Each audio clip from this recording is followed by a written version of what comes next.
UP चुनाव के मुद्दे बस यही होंगे, किसानों का मुद्दा होगा। बाकी उत्तर प्रदेश के मुख्यमंत्री डिसाइड कर लें कि गोरखपुर रहना है या वापस मठ में जाना चाहेंगे। मैं तो देखता ही नहीं हूं इन जैसे चैनलों को, जो बिकाऊ चैनल हैं, जो 24 घंटे मोदी मोदी मोदी मोदी करते रहते हैं। कि आप लोगों का तो काम ही यही है, मोदी जी को सुनना 24 घंटे। किसान को आप सुनते नहीं है, किसान को लेकर तो आप कहते हैं मेरे को सुनाई नहीं दे रहा। या इनके विकास की आड़ में उत्तर प्रदेश में 1 करोड़ से ज्यादा विकास पैदा हो गए, लेकिन इन भाजपा वालों का विकास नजर नहीं आया। कहाँ है विकास? मोदी जी, यूपी में 2022 के चुनाव स्टार्ट होने वाले, वही माहौल गर्म हो चुका है। विपक्ष पार्टी किसान आंदोलन सपोर्ट में आ रही है, तो कोरोना तो नजर आ ही नहीं रहा होगा। यूपी में चुनाव आ रहे हैं तो, है ना। कोरोना का तो ऐसा ठीकरा फोड़ रखा है, 2 दिन कोरोना सड़क पे निकलता है, शनिवार और रविवार को उत्तर प्रदेश में। बाकी के 4 दिन 5 दिन लापता रहता है, खो जाता है वो। बाकी 2 दिन निकलेगा, जैसे कोरोना ने इनको फोन करके कह रखा मुख्यमंत्री को, 4 दिन तुम निकल लो बाहर, 2 दिन मैं निकल लूंगा। ऐसे इनके कोरोना से संपर्क हैं। रात को 8 बजे के बाद बंद, दुकानें सब बंद। जैसे 8 बजे के बाद कोरोना आपको फोन करके निकल रहा है। आपने देश की जनता के साथ में पता नहीं क्या खिलवाड़ कर रखा है। अस्पतालों में आपके पास सुविधा है नहीं, और बहुत हुई महंगाई की मार।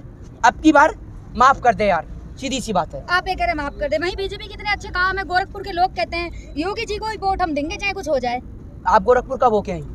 गोरखपुर के लोग कहते हैं। क्यों गोरखपुर के लोगों से आपका वो क्या है, बताइए ना। कौन सा न्यूज चैनल का सर्वे दिखा रहा है गोरखपुर के लोग कह रहे हैं, बताइए। भारत का है, आर भारत की तो आप बात ही क्या कर रहे हैं? आर भारत ही देखती हैं क्या आप? हैं आप आर भारत ही देखती हैं और कोई चैनल नहीं देखती? मैं तो नहीं देखता जी, मैं तो देखता ही नहीं हूं इन जैसे चैनलों को, जो बिकाऊ चैनल हैं, जो 24 घंटे मोदी मोदी मोदी मोदी करते रहते हैं। हर बात के लिए नेहरू जिम्मेदार, हर बात के लिए गांधी जिम्मेदार, हर बात के लिए कोई जिम्मेदार। मतलब 133 करोड़ जनता ने जिसको वोट दिया वो किसी बात के लिए जिम्मेदार नहीं है। नरेंद्र मोदी किसी बात के लिए जिम्मेदार नहीं है। इन्हों का एक वादा था, साहब कहते थे 2022 तक देश में कोई गरीब नहीं बचेगा। तो भैया जो 80 करोड़ लोग जिन्हें आप कह रहे हैं कि 5 किलो गेहूं और 1 किलो चना दे रहे हैं, ये अमेरिका वालों को दे रहे हैं, जापान वालों को दे रहे हैं? अब तो 2022 चल रहा है, गरीबी गरीबी है, पूरे देश को ही गरीब बना दिया आपने। तो मिल तो रहे हैं, 5 किलो राशन फ्री मिल रहा है अरे लोगों को। आपके कान में रुई लग रही है, आपको सुनाई नहीं देता।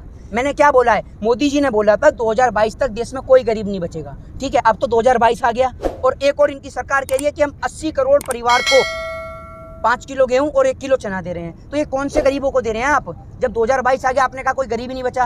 पूरे देश को इन लोगों ने गरीब बना दिया, पूरे देश को सड़क पे ला दिया, किसान को सड़क पे ला दिया, देश के युवाओं को सड़क पे ला दिया। अब किसको सड़क पे लाना बाकी है आपको? सड़क पे अब आने की बारी है देश के अंदर देश के नेताओं की। और देश की जनता, देश की 133 करोड़ जनता अपने वोट से, अपने लोकतांत्रिक अधिकार से इनको सड़क पे लाने का काम करेगी। बीजेपी के कुछ नुमाइंदे ये कहते हैं यूपी में कोई काम नहीं छोड़ा जो किया जाए। ये बता दीजिए, बीजेपी के जो नुमाइंदे कह रहे हैं ना, उन नुमाइंदों को आप समझाइए। नुमाइंदे नहीं, वो नमूने हैं। उन नमूनों को आप समझाइए कि यूपी में आप ये बताइए कि काम ही क्या किया है, नाम बदलने के अलावा। 100 नंबर को 112 कर दिया। वो भी तो काम है ना, नाम बदलने भी तो काम है। काम है तो आपका नाम बदल दूं? ये आप एक काम करिए ना, आप सारा काम छोड़ दीजिए। सुबह आप अपने पापा से रोज उठ के यूं कहते करिए आपका नाम ही बदल दें। वही काम है, खाने कमाने की तो कोई जरूरत है ही नहीं, नाम ही बदलते रहो फिर, है नहीं है? यही काम करवा दें पूरे देश में, सीएम से, प्रधानमंत्री से। अब वोट इसी नाम पे मांगा जाएगा कि किसने ज्यादा नाम बदले। नाम बदलने का, सुनिए, नाम बदलने का इतना ही शौक था तो पंडित बन जाते आप, नामकरण ही करते रहते। बताइए ना, नाम बदलना काम है तो। गड्ढा मुक्त सड़कें दे दी हैं आपको। गड्ढा मुक्त सड़कें नहीं, गड्ढे में ही सड़कें दे दी हैं। सड़कें तो नजर ही नहीं आती, गड्ढे ही गड्ढे नजर आते हैं। अब पहले ये था बनारस जाने के लिए आप ये समझिए गाड़ी की, बाइक की जरूरत पड़ती थी। अब बनारस जाने के लिए नाव की जरूरत है। 4 पानी की बाल्टी गिर जाए तो बाढ़ आ जाती है बनारस में। ये है मोदी जी की स्मार्ट सिटी, आप जाकर देखिए। भाई मोदी जी बनारस में गए थे रैली में, उन्होंने कहा फिर गंगा माँ ने मुझे बुलाया है। आपको कोई नहीं बुला रहा, कोई नहीं बुला रहा आपको देश में। आप तो माफ कर दीजिए, कभी कहते हैं माँ गंगा बुला रही हैं, कभी कहते हैं माँ जमुना बुला रही हैं, कभी माँ गोदावरी बुला रही हैं, कभी माँ सरस्वती बुला रही हैं। आपको कोई नहीं बुला रहा। आपको गुजरात में बहन जसोदा बुला रही हैं, आप वहाँ जाइए। कोई नहीं बुला रहा आपको देश में। पर्सनल कमेंट कैसे कर सकते हैं? किस पे? प्रधानमंत्री जी। आप जब देश के किसान पे पर्सनल कमेंट कर रहे हैं, आतंकवादी हैं, ये टेररिस्ट हैं, ये मवाली हैं। आपका एक बताइए, इन्होंने कहाँ हमला करा?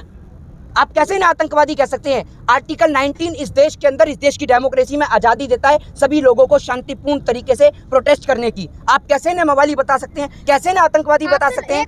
सुनिए, जब इस देश का लोकतंत्र, जब इस देश का संविधान किसी को अधिकार नहीं देता, आजादी नहीं देता नेताओं के खिलाफ गलत टिप्पणी करने के लिए, तो मेरे ख्याल से इस देश का संविधान, इस देश का लोकतंत्र ये भी आजादी नहीं देता कि देश के नेता इस देश की जनता को लेकर कोई भी गलत तरीके की टिप्पणी करें। आपसे एक क्वेश्चन पूछना चाहूंगी, अगर बीजेपी नहीं आती है यूपी में तो कोई तो ऐसी पार्टी होगी ना जो आएगी?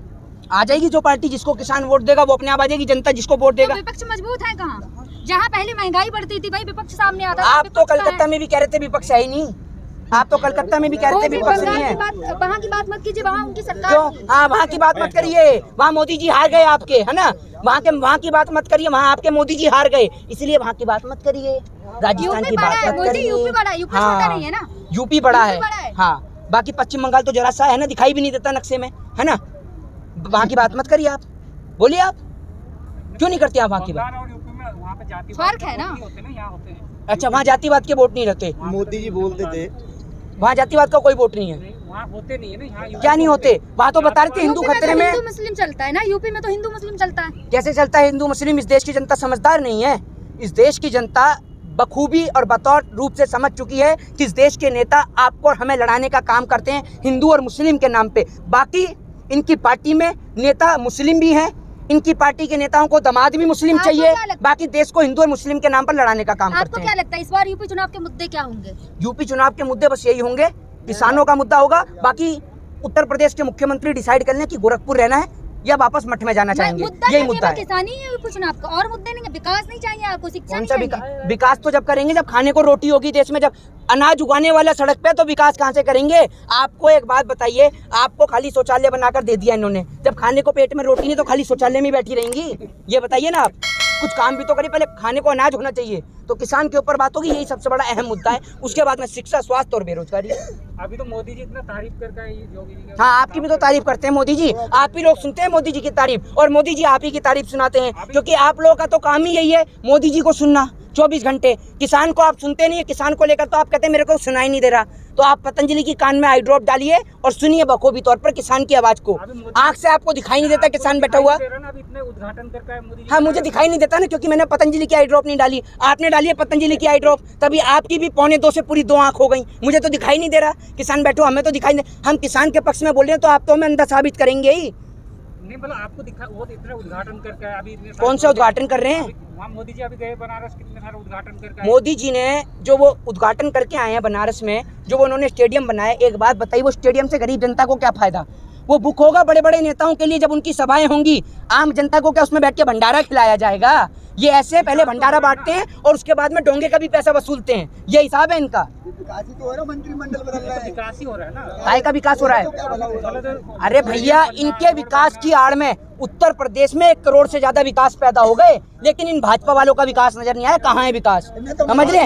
और उत्तर प्रदेश के मुख्यमंत्री का बस नहीं चल रहा, वरना ये क्या करें, सभी ये घोषणा कर दें उत्तर प्रदेश में जितने भी बच्चे पैदा होंगे उनका नाम विकास ही धरा जाएगा। फिर जहाँ देख लो हर घर में विकास ही दिखेगा आपको, हर घर में विकास। उन्होंने कानून भी लाया, जनसंख्या नियंत्रण का कानून भी तो लाए हैं, जनसंख्या नियंत्रण का कानून भी तो आता है। जनसंख्या नियंत्रण कानून पे आपके पास क्या स्टडी है? क्या स्टडी है आपके पास जनसंख्या नियंत्रण कानून पे? सरकार के पास होगी तभी तो। मैं आपको बताता हूँ, अरे सुनिए, सरकार के पास कुछ स्टडी नहीं है। सरकार अगर इतनी पढ़ी लिखी होती है तो प्रधानमंत्री डिग्री दिखा देते अपने, जैसे बात बात पे टेलीविजन पे आ जाते हैं ना, तो डिग्री लेके ही खड़े हो जाते हैं सीधा टेलीविजन पे, ये देख लो मेरी डिग्री। दिखाए तो थे, कहाँ दिखाई थी आपको? घर पे आके दिखाई थी? शादी ने दिखाए। तो क्यों मोदी जी के हाथ में नहीं दिखा सकते डिग्री? अमित शाह क्यों दिखाएंगे? असिस्टेंट है उनके, मोदी जी ने क्यों नहीं दिखाई? दिखाए तो किसी ने तो दिखाया। जिसकी डिग्री है वो नहीं दिखा रहा, आप दिखा रहे हैं, है नहीं है? क्या बात करते हैं आप भी। अब सुनिए, जनसंख्या नियंत्रण की आपने बात करी। चाइना में 1980 के आसपास, 1980 में कानून लाया गया एक बच्चे का, ठीक है, जिसके तहत इन्होंने चाइना में फिर दूसरी बार इन्होंने लाया 2 बच्चे का कानून।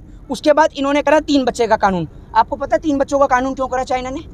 बताइए, बताइए ना, आपको क्या पता है? जनसंख्या कम, जनसंख्या कम करने के लिए 3 बच्चों का कानून ले आएंगे। वहाँ पॉपुलेशन कम हो गई थी, इस वजह से पॉपुलेशन कम हो गई थी तो इसलिए 3 बच्चों का कानून ले आएंगे।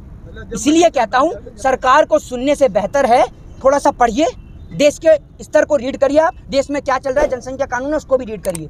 3 बच्चों का कानून इसलिए लाया गया क्योंकि वहां पर युवाओं की संख्या, यंगस्टरों की संख्या जो है वो घट गई थी, बुजुर्गों की संख्या बढ़ गई थी, ठीक है। और अगर जनसंख्या की समस्या होती ना, तो चाइना आज विश्व का सबसे गरीब देश होता और नेपाल सबसे अमीर देश होता। तो इसीलिए आप जनसंख्या नियंत्रण कानून को पूर्ण रूप से पढ़िए कि एक बच्चे वाले को जो सरकारी नौकरी मिल रही है तो क्यों मिल रही है, और अगर किसी के 1 बच्चे हैं तो सरकार को कैसे पता कि उसका 1 बच्चा है और दूसरा नहीं हो सकता। तो इसको पढ़िए अच्छी तरीके से, उसके बाद देश की जनता से और देश के लोगों को भी समझाइए। जय हिंद, जय भारत, वंदे मातरम।